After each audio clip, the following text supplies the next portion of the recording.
ये कहानी एक ऐसे लड़के की है जिसे इनविजिबल होने की सुपर पावर मिल जाती है और वो अपने दोस्तों की जान बचाने की कोशिश करता है। कहानी की शुरुआत में हम माइकल नाम के एक लड़के को देखते हैं जिसे इवान और ब्रेंडो नाम के दो लड़के बुली किया करते थे। माइकल को हेलोवीन की फैंसी ड्रेस पार्टी में जाना था, इसीलिए वो स्पाइडरमैन की कॉस्ट्यूम खरीदना चाहता है, पर उसे स्कूल जाने में देर हो रही थी, इसीलिए वो पैसों को अपने जूतों में छिपाकर स्कूल आ गया। वो स्टेला नाम की लड़की को काफी पसंद करता है, इसीलिए वो उसकी वीडियो बना रहा था, पर टीचर ने यह देख उसका फोन छीन लिया। तभी इंस्पेक्टर गियोवाना वहां गई जो माइकल की मॉम थी। वो सारे स्टूडेंट्स से कहती है कि तुम्हारा क्लासमेट मार्टिनो पिछले 2 दिनों से गायब है और किसी को उसके बारे में नहीं पता। क्या तुम में से कोई जानता है कि वो कहाँ गायब हो गया? किसी को भी मार्टिनो के बारे में कुछ पता नहीं होता। गियोवाना माइकल को उसका टिफिन देकर वहाँ से चली जाती है, पर माइकल उन्हें पसंद नहीं करता था। तभी अचानक उसकी नाक से खून आने लगा। वो बाथरूम में आकर अपना नाक साफ करने लगा, पर इतने देर में स्कूल बेल बज गई। माइकल डर के मारे बाथरूम के अंदर छिप गया, लेकिन इवान और ब्रेंडो दरवाजा तोड़कर उसे बाहर निकाल लेते हैं। यहाँ तक कि ब्रेंडो जूते से उसके पैसे भी निकाल लेता है। माइकल पैसे लेने की कोशिश करता है, पर इवान ने उसे दूर कर दिया। वो कहता है कि अगर हमने तुम्हारे पैसे नहीं दिए तो तुम क्या करोगे? अपनी मोम से बोलकर हमें जेल में बंद करवा दोगे या अपने डैड से कहकर हमें पिटवाओगे? सॉरी, भूल गया था, तेरा तो बाप ही नहीं है। माइकल गुस्से में कहता है कि मेरे डैड तुम्हारे डैड की तरह जेल में चक्की नहीं पीस रहे। इवान को इससे बहुत ही ज्यादा गुस्सा आया और वो माइकल पर हमला करके उसे नीचे गिरा देता है। वो कहता है कि मेरे डैड आज जेल से निकलने वाले हैं। खैर, मैं तुम्हें 10 सेकंड का वक्त दे रहा हूँ, अगर तुम यहाँ से नहीं भागे तो मैं तुम्हें बहुत पीटूंगा। माइकल वहाँ से भागने की कोशिश करता है, पर इवान ने पेंट गन से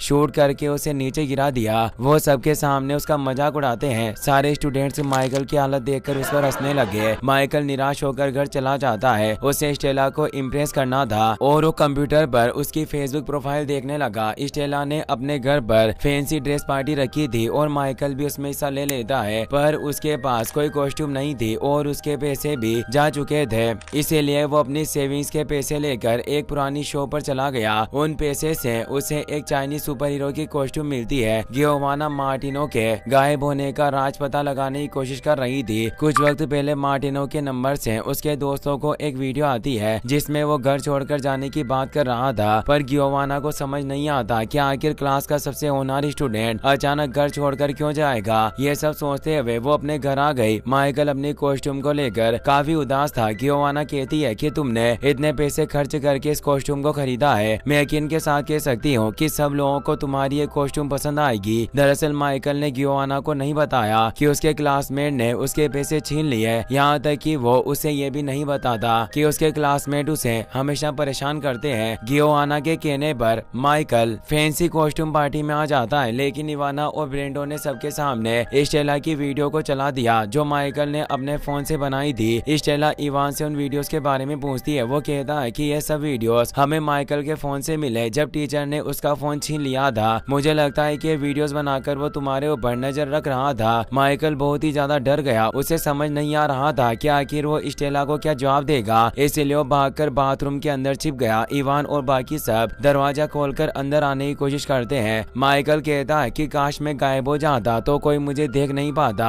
और मैं शांति से अपनी जिंदगी जी सकता। ये कहकर वो खिड़की से बाहर निकलकर अपने घर आ जाता है। अगली सुबह वो उठकर स्कूल के लिए तैयार होने लगा, पर जब वो मिरर में खुद को देखता है तो उसे कपड़ों के अलावा कुछ दिखाई नहीं देता। उसका शरीर पूरी तरह से इनविजिबल हो चुका था। वो अपने कपड़े उतार कर देखता है तो मिरर में दिखाई नहीं दे रहा था। तभी गियोवाना उसे बुलाने के लिए वहाँ गई, पर उसे भी वो दिखाई नहीं देता। वो एक पेपर पर लिख देता है कि आज मैं जल्दी स्कूल जा रहा हूँ, जिस वजह से गियोवाना को उस पर शक नहीं होता, मगर उसका डॉग मारियो से देख पा रहा था और उसके पास जाकर भौंकने लगा। गियोवाना को लगता है कि वो दीवार पर लगे पोस्टर्स को देखकर भौंक रहा है, जिस वजह से वो वहाँ से चली जाती है। माइकल भी कपड़े, मास्क और ग्लव्स पहनकर स्कूल चला गया ताकि किसी को पता न चले कि वो इनविजिबल है, पर उसकी हिम्मत नहीं हो रही थी कि वो सबके सामने चला जाए, इसीलिए वो वापस घर जाने लगता है। लेकिन तभी उसकी नजर इवान पर पड़ती है जो अपने बैग में पेंट गन छिपा रहा था। माइकल उससे बदला लेना चाहता था। वो कपड़े उतार कर क्लास में चला गया। दूसरे खड़े एक अंधे आदमी को माइकल के बारे में पता चल गया था। इवान ईयरफोन लगाकर गाने सुन रहा था। माइकल उसकी गन लेकर टीचर को शूट करके उसके हाथ में पकड़ा देता है, जिससे टीचर को लगता है कि इवान ने उसे शूट किया। टीचर उसकी शिकायत उसके डैड से कर देती है, जिससे गुस्सा होकर इवान के डैड उसे पकड़कर घर ले गए। इवान अपनी इनविजिबल पावर पावर का फायदा उठाकर ब्रेंडो के पास चला गया। वो टेनिस फाइनल में था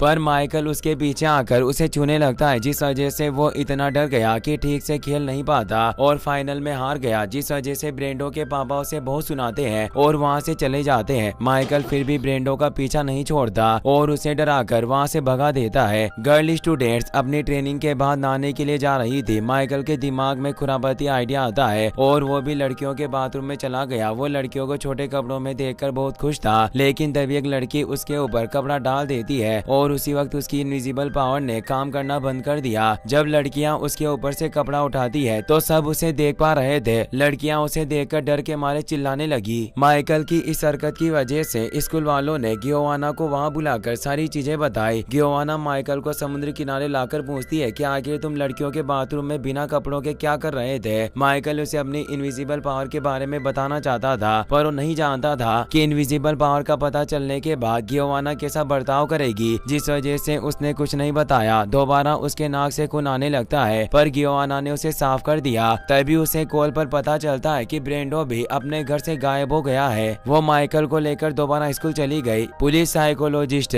जॉर्जियो स्टूडेंट्स को समझाता है कि इस उम्र में आकर हमें ऐसा लगता है कि हम सही है और सब गलत है। हम अपने पेरेंट्स पर सवाल उठाने लगते हैं और जो चीजें वो हमारी भलाई के लिए करते हैं वो हमें बुरी लगने लगती है। इन सब चीजों से परेशान होकर हम घर छोड़कर चले जाते हैं पर इससे कोई फायदा नहीं होता, बल्कि ये ऐसी नादानगियां है जो जीवन भर हमें पछतावा देती है। तुम्हारे दोस्त भी ऐसी गलतियां करते हुए घर छोड़कर चले गए पर तुम्हें ऐसा नहीं करना है। अचानक माइकल के हाथ दोबारा इनविजिबल होने लगे। वो बहुत ही ज्यादा डर गया था क्योंकि अगर वो सबके सामने इनविजिबल हो गया तो सबको उसकी पावर के बारे में पता चल जाएगा। वो अपने हाथ ढककर नीचे मुंह करके शांति से बैठ जाता है। जॉर्जियो उससे बात करने के लिए आने लगता है, लेकिन तभी स्कूल रिंग बज जाती है और माइकल तुरंत वहाँ से भागकर अपने घर आ गया। उसकी छोटी बहन कैंडेला कमरे में बैठकर कॉमिक्स पढ़ रही थी। माइकल उसे बाहर जाने के लिए कहता है तो दरवाजा खोलकर बंद कर देती है पर बाहर नहीं जाती। माइकल को लगता है कि वो बाहर चली गई, जिस वजह से वो अपना मास्क उतार देता है मगर वो इनविजिबल था, जिससे डरकर कैंडेला चिल्लाने लगी। माइकल उसका मुंह बंद करके उसे शांत करता है और उसे सारी चीजें बताता है ताकि वो उसकी मॉम को इस बारे में ना बताए। उन दोनों को लग रहा था कि चाइनीज सुपर हीरो कॉस्ट्यूम पहनने की वजह से माइकल के अंदर इनविजिबल होने की पावर आई है। कैंडेला कहती है कि तुम्हारे पास सुपर पावर है, इसका मतलब तुम एक सुपर हीरो बन गए। आज से तुम्हारा नाम इनविजिबल बॉय होगा और अपनी इस पावर से तुम किसी की भी मदद कर सकते हो। पर माइकल खुद को सुपर हीरो नहीं बल्कि एक लूजर समझता था। वो शांति से बैठकर कॉमिक्स पढ़ने लगा। गियोवाना उसके कमरे में आने लगती है पर माइकल कपड़े उतारकर इनविजिबल हो गया। गियोवाना को अपनी माँ का फोन आता है। गियोवाना उन्हें कहती है कि आजकल माइकल काफी अजीब बर्ताव कर रहा है और मुझे बिना बताए कहीं गायब रहने लगा है। कहीं ऐसा तो नहीं कि उसे पता चल गया हो कि मैं उसकी असली माँ नहीं हूँ और मैंने उसे गोद लिया था। माइकल ने यह सब बातें सुन ली और उसके पैरों तले से जमीन खिसक गई। वो पहले क्लासमेट को परेशान करने से डिप्रेस्ड था। माइकल मन हल्का करने के लिए समुद्र किनारे आकर झूला झूलने लगा। स्टेला पास से गुजर रही थी। झूले को अपने आप हिलते देख वो हैरान रह गई पर वो डरती नहीं और दूसरे झूले पर बैठ जाती है। माइकल जमीन पर एक स्माइल फेस बनाता है और दोनों झूला झूलने लगे। स्टेला कहती है कि मेरे ज्यादा दोस्त नहीं है तो क्या तुम मुझसे दोस्ती करोगे। मेरी मॉम कहती है कि मैं अनजान लोगों से बात नहीं कर सकती पर मैं तुमसे दोस्ती करना चाहती हूँ। माइकल उसका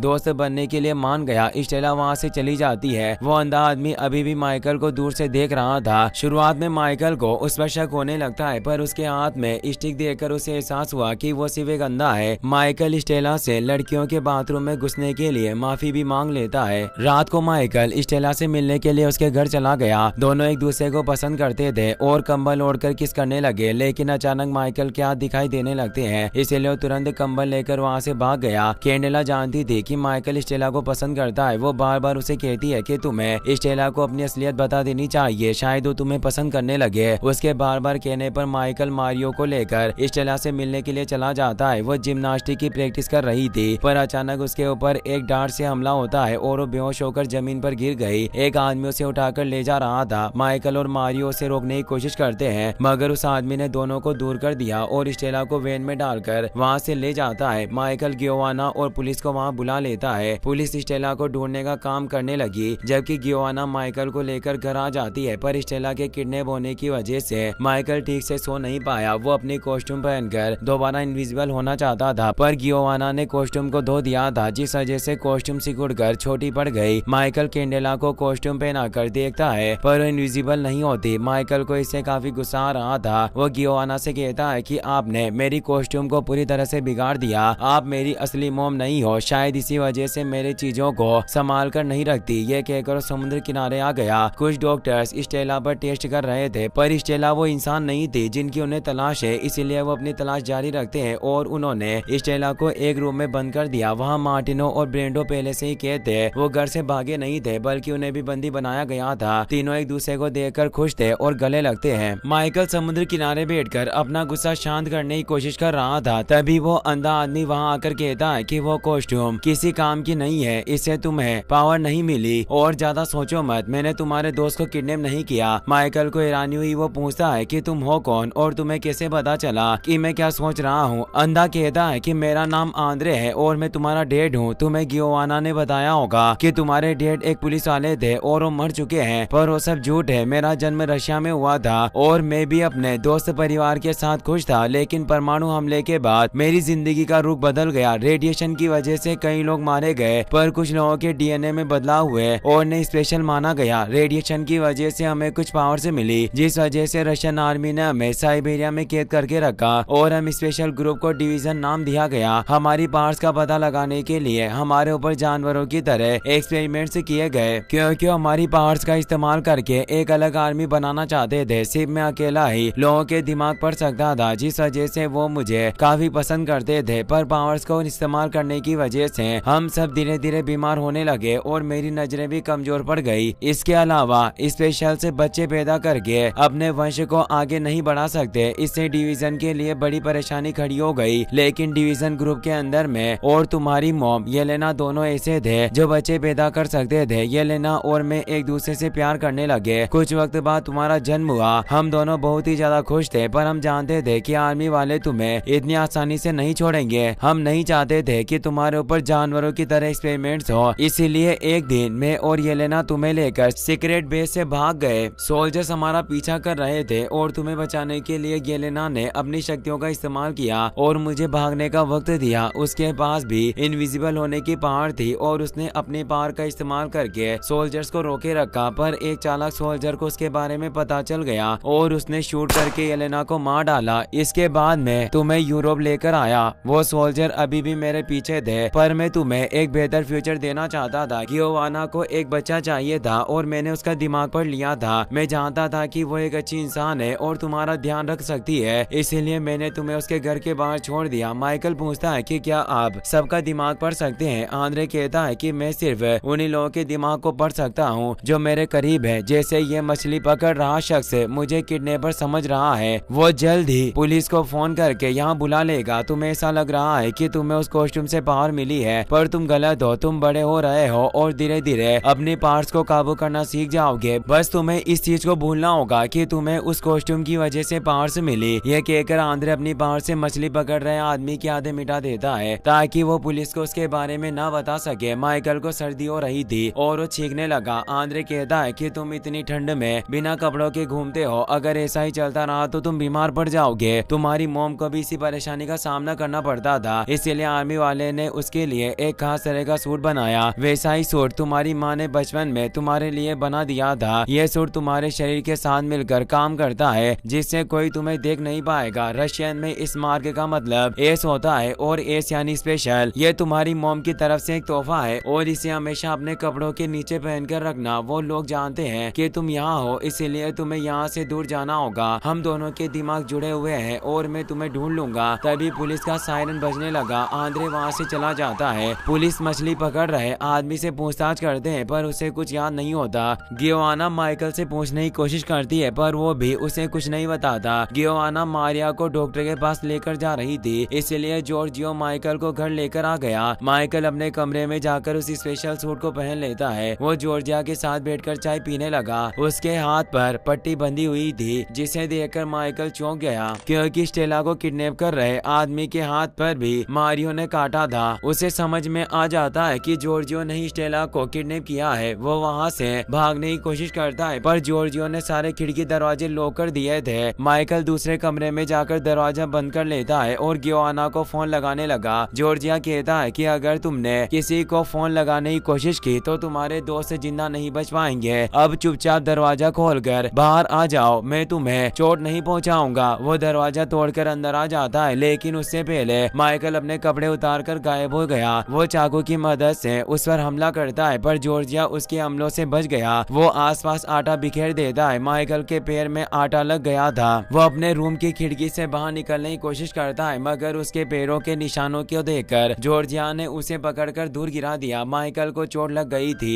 इसीलिए वो सामने आ गया। जॉर्जिया कहता है कि तुम अभी से अपने पावर को इतनी अच्छी तरह से काबू कर पा रहे हो, पर तुम इन साधारण लोगों के साथ रहने के लिए नहीं बने। अगर इन लोगों को तुम्हारे बारे में पता चल गया तो वो तुम्हें सिर्फ एक राक्षस समझेंगे, इसलिए बेहतर होगा कि तुम हमारे साथ चलो। माइकल जॉर्जिया के पैरों के बीच लात मारकर उसके ऊपर बेड गिरा देता है, जिसकी वजह से वो जमीन पर गिर गया। मौके का फायदा उठाकर माइकल गायब होकर वहाँ से भाग जाता है। उसे रास्ते में इवान मिलता है और वो उसके स्कूटर पर बैठकर जॉर्जिया से दूर आ गया। गायब होने की वजह से इवान उसे पहचान नहीं पा रहा था और उस पर हमला करने लगा, पर माइकल उसके सामने आ जाता है, जिसे देखकर इवान के होश उड़ गए। गियोआना मारियो को लेकर घर आ गई, पर घर की हालत देखकर वो बहुत ही ज्यादा घबरा गई। आंद्रे वहाँ आ जाता है। माइकल इवान को बताता है कि जॉर्जियो कोई साइकोलॉजिस्ट नहीं बल्कि एक रशियन जासूस है। उसी ने स्टेला मार्टिनो और बेंड्रो को किडनैप किया है। हमें कुछ भी करके उसे बचाना होगा। इवान कहता है कि मुझे बताया गया कि मेरे को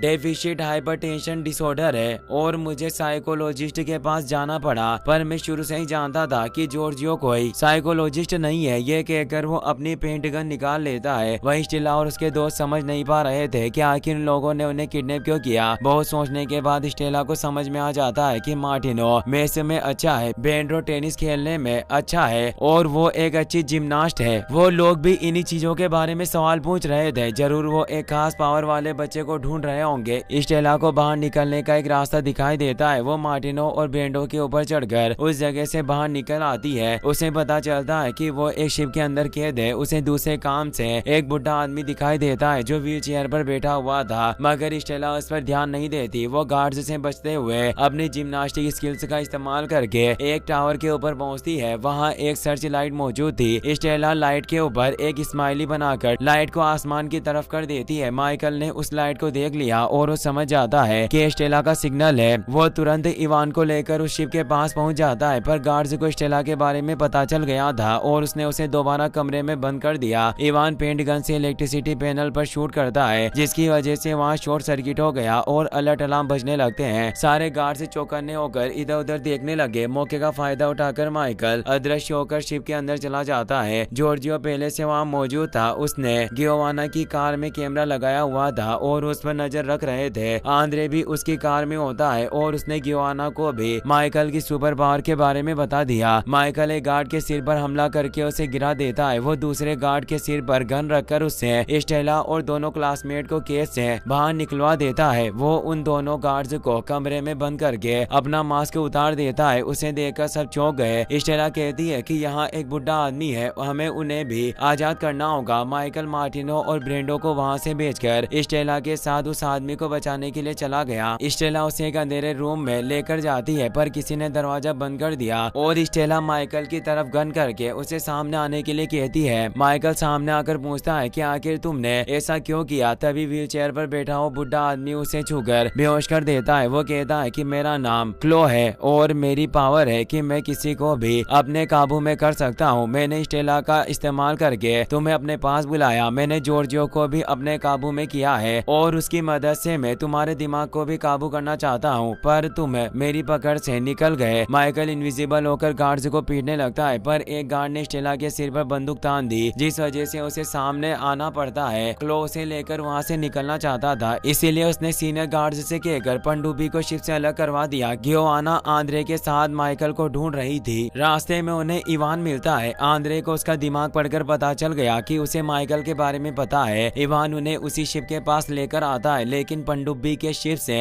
अलग होने की वजह से शिप लॉक हो चुकी थी और स्क्रीन पर एक काउंटडाउन चलने लगा, जिसके खत्म होते ही वो जगह ब्लास्ट हो जाएगी। आंद्रे को इसके बारे में पता चल गया था। वो कहता है कि माइकल यहाँ नहीं है और ये जगह जल्दी ब्लास्ट होने वाली है, मगर अभी भी मार्टिनो और ब्रेंडो शिप के अंदर कैद थे। गियोआना गेट पर गोली मारकर उन्हें बाहर निकाल लेती है। वो माइकल को ढूंढने के लिए अंदर जाती है और वहाँ उसे जॉर्जियो मिलता है, पर उसे माइकल के बारे में कुछ पता नहीं था। आंद्रे को उसका दिमाग पढ़कर पता चल गया कि वो सच बोल रहा है। वो गियोआना को समझाकर शिप से बाहर लेकर आता है। उनके बाहर आते हैं शिप जोरदार धमाके से पूरी तरह से तबाह हो गई। क्लो माइकल से कहता है कि आखिर हम अपने घर जा रहे हैं, तुम्हें अपनी मॉम से दोबारा मिलकर अच्छा लगेगा। वो कहता है कि तुम मुझसे झूठ बोल रहे हो, मेरी मॉम बहुत सालों पहले मर चुकी है, अब मैं तुम्हारे झांसे में नहीं फंसने वाला। क्लो कहता है कि तुम्हें गलतफहमी हो रही है, उस वक्त डिवीजन के साधारण लोगों ने येलेना को घायल कर दिया, पर वो मरी नहीं और तुम्हारा इंतजार कर रही है। अब हम स्पेशल खुद सारी चीजों को संभाल रहे हैं। खैर अब हमें स्टेला को इस कैप्सूल में डालना होगा ताकि वो सही सलामत यहाँ से बाहर निकल सके। सीनियर गार्ड ने स्टेला को कैप्सूल में बिठा दिया। माइकल उसे देखने लगा। क्लो कहता है कि तुम एक स्पेशल हो और तुम्हें इन साधारण लोगों से दिल नहीं लगाना चाहिए। ये सिर्फ रोटी, कपड़ा और मकान की भाग दौड़ में रह जाते हैं और हमेशा एक बेकार जिंदगी जीते हैं, जबकि तुम इस दुनिया को बदलने के लिए पैदा हुए हो